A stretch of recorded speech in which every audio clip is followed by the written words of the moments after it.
kasih. Assalamualaikum warahmatullahi wabarakatuh.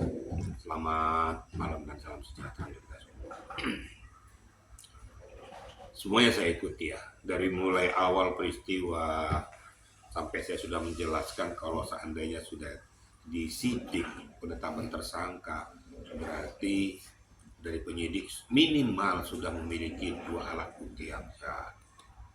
Ini saya urut dulu dari hulu ke hilir biar nyambung gitu loh ya. Kemudian kalau ada pun perpanjangan penahanan itu jangan salah, bukan dipaksakan. Mohon maaf ya, kadang-kadang pengacara baca nggak itu kuhab gitu loh, baca nggak itu kriteria dan akidah hukum. Kita mari sama-sama memberikan edukasi kepada masyarakat, walaupun saya ini pengacara. Nah, jangan seperti frameworknya masyarakat itu dicekokin dengan keinginan supaya senang masyarakat dengan apa yang kita sampaikan, tapi sudah merusak tatanan hukum. Ini saya mohonkan kepada rekan-rekan juga teman-teman ya begitulah. Kalau memberikan suatu statement itu jangan yang menyesatkan gitu. Supaya senang saya sama dia, hebat bapak ini enggak, tapi hukum jadi rusak.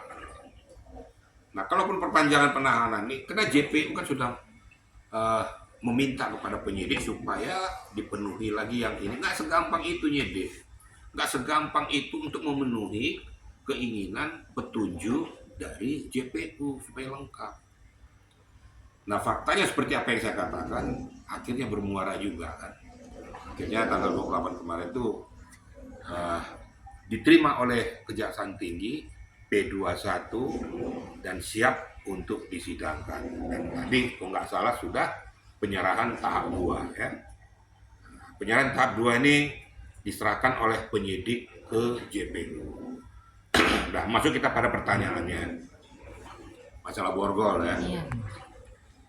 Yang namanya prosedur tetap. Setiap tersangka, setiap terdakwa, apabila dia dipindahkan dari suatu tempat ke tempat yang lain, itu sudah hukumnya harus diborgol. Jadi biar bukan mau nyakiti orang, ini wanita, ini laki-laki, enggak, itu memang ketentuannya. Kenapa saya katakan demikian? Ada beberapa hal yang harus kita perhatikan, jangan menurut alam pikiran kita. Makanya kenapa seseorang itu diborgol?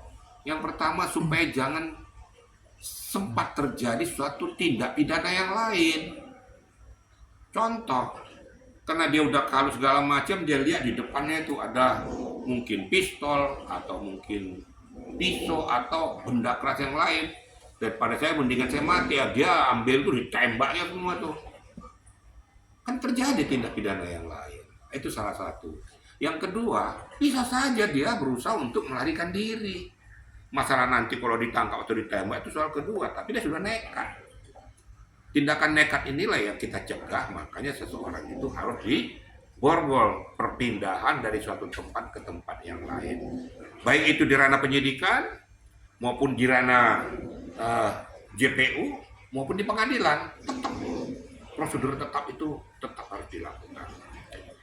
Kemudian supaya membedakan ya, rompi tahanan itu supaya membedakan antara masyarakat umum dengan seseorang tersangka atau terdakwa atau terpidana. Jadi kalau seandainya terjadi sesuatu hal itu langsung cepat ketahui itu dia.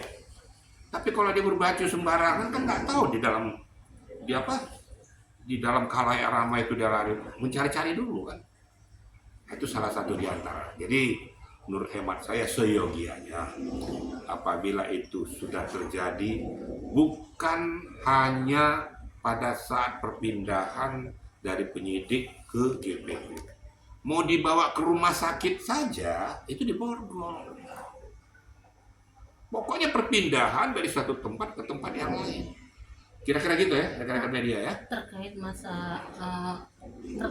dengan penahanan Nikmir yang dilimpahkan ke rutan Pondok Bambu dan masa penahanannya itu 20 hari sebelum disidangkan, memang batasnya segitu atau prosedurnya seperti apa sih Pak? Dan status tahanannya dia itu status tahanan kejaksaan atau rutan Pondok Bambu? Jadi gini ya, saya jelaskan pada rekan-rekan media supaya masyarakat juga paham ya. Yang namanya pada saat sudah berpindahnya tugas dan tanggung jawab tentang seorang tersangka menjadi terdakwa, itu JPU diberikan kewenangan 20 hari ke depan. Nah, tentang masalah penempatan daripada seseorang terdakwa tersebut atau tersangka, bisa saja meminta ditempatkan di rutan Pondok Bambu atau di rutan Salemba atau di rutan kepolisian sekalian. Tapi dia adalah merupakan tahanan kejaksaan. Makanya dikatakan tahanan kejaksaan cabang Salemba atau Pondok Bambu. Kebetulan ini Nikita Mirjani seorang wanita, supaya jangan bercampur dengan yang lain, dibuatlah di rumah tahanan wanita di Pondok Bambu sini. Jadi nggak ada hal yang aneh gitu loh, kenapa ke Pondok. Bukan tahanan rutan Pondok Bambu, salah, tahanan kejaksaan. Kalau nanti pengadilan meminta supaya tetap masih ditahan sana, tetap aja di rutan Pondok Bambu, tapi sudah tahanan merupakan kewenangan daripada pengadilan. Kira-kira gitu ya, jangan media ya, biar dapat memahami etika prosedur tentang masalah tersangka, terdakwa maupun nanti terpidana. Terkait dengan si NM ini kan dia ini kan memeras ya Pak, tapi tapi dalam kasus ini menurunkan 6 jaksa. Memang harus banyak itu tuh seperti apa sih Pak penjelasannya? Ya kita nggak usah berandai-andai lah, mungkin ya nggak usah di kejaksaan, di kepolisian bisa aja turun 12 gelar perkara 12 orang, apa ada yang aneh? Nggak juga. Mungkin supaya mempercepat proses daripada pemeriksaan berkas perkara yang baru dilimpahkan oleh kepolisian ke kejaksaan. Nggak ada yang aneh kok. Jangankan 6 jaksa, 10 jaksa juga bisa saja mereka gelar internal untuk menetapkan bagaimana kira-kira dakwaan yang harus kita lakukan. Kemudian dianalisis semua apa BAP yang sudah disampaikan oleh penyidik. Di situ dipetik nanti beberapa pokok atau pointer yang dipersiapkan mereka untuk nanti disajikan di sidang pengadilan. Jadi nggak ada yang aneh itu sebenarnya, ya. Jadi jangan orang berpikir, wah ini dipaksakan kok, sepertinya suatu peristiwa yang sangat besar gitu kan. Nggak ada, biasa-biasa saja. Wong sudah tidak pidana korupsi yang besar-besaran aja nggak gitu-gitu amat gitu loh. Jadi nggak ada yang aneh tuh, jangan kan 6, 12 pun jaksa nggak ada masalah kok. Justru mereka tuh berkolaborasi, berinteraksi untuk mempercepat prosesnya supaya siap disajikan ke pengadilan. Kira-kira itu ya media ya, saya luruskan ya.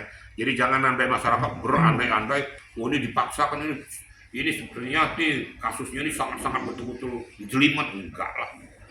Kasusnya jelas kok, fakta hukumnya jelas kok. Kira-kira gitu media ya. Kalau terkait yang disita uang 3M sudah disita, terus mobil sudah disita, ada kemungkinan nggak Pak yang lain-lainnya akan ikut disita? Tergantung nanti JPU.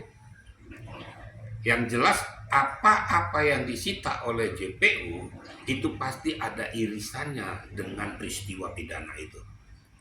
Nggak mungkin serta-merta disita kalau tidak ada irisannya dengan peristiwa pidana itu.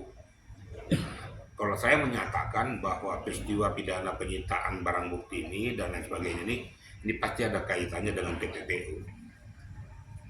Pasti ada kaitannya. Kalau tindak pidana biasa nggak mungkin. Nah, jadi jangan salah ya. Ada yang mengatakan tuh, kok hebat sekali kok sampai TPPU.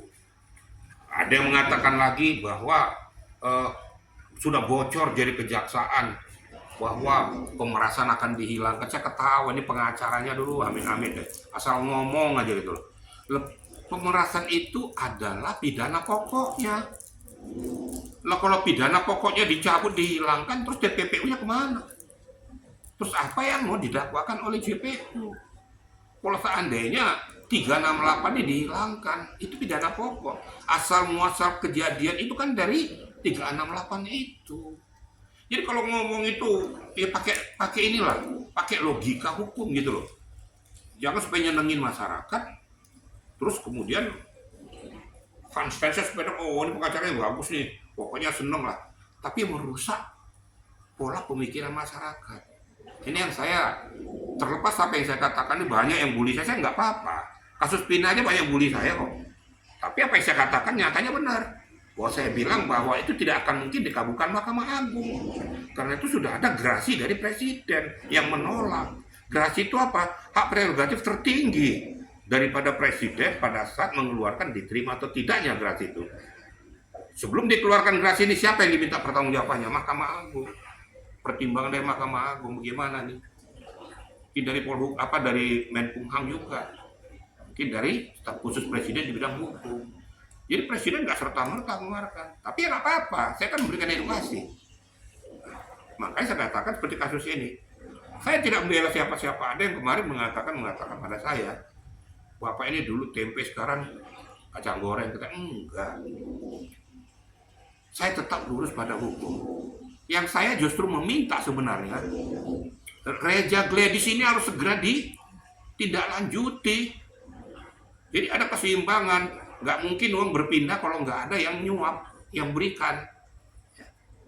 Kenapa nih dia ini harus dihajar ini? Kenapa sampai kamu berikan uang 4 miliar ini kepada seseorang? Ada buktinya, Pak, ada transfer, ada yang tunai. Tentu ada peristiwa yang terjadi. Endorse enggak. Kau nyuap orang, kau nyampaikan uang pada orang. Kenapa kau sampaikan itu? Berarti kau ada sesuatu yang terjadi di balik ini. Berarti sesuatu yang aneh, 4 miliar loh. Ya. Kenapa Reja Gladys nggak diperiksa, dituntaskan dia? Tuntaskan. Nah, saya kan lurus kan? Iya. Saya nggak berpihak kemana-mana.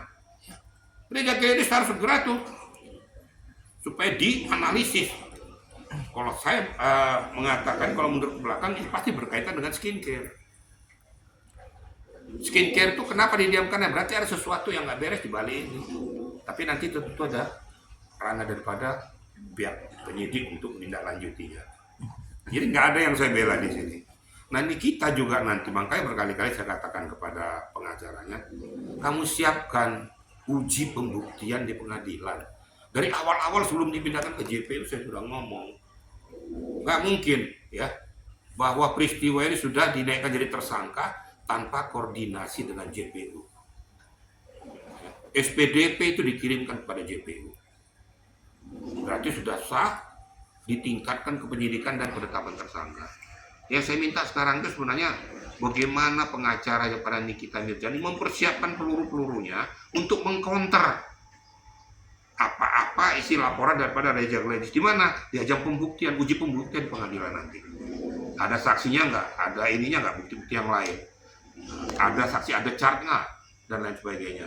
Di sana supaya mematahkan, mementahkan apa yang disampaikan, yang disajikan oleh Reja Gladys.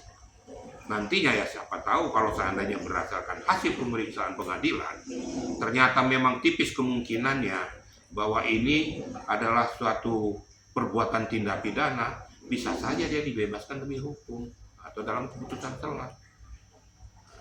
Jadi saat sekarang ini jangan kita berandai-andai dulu, itu kan dugaan, sangkaan, dakwaan. Jadi pasal yang diterapkan itu ya, belum final. Finalnya nanti di pengadilan.